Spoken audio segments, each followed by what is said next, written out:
సుందరకాండము 49వ సర్గము.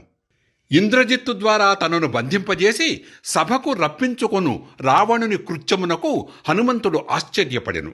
అట్లే సీతాదేవిని అపహరించి అశోకవనమున నుంచి ఆమెను బెదిరించుచున్నందుకు రావణునిపై హనుమంతుడు కనులెర్రచేసి క్రుద్ధుడాయను.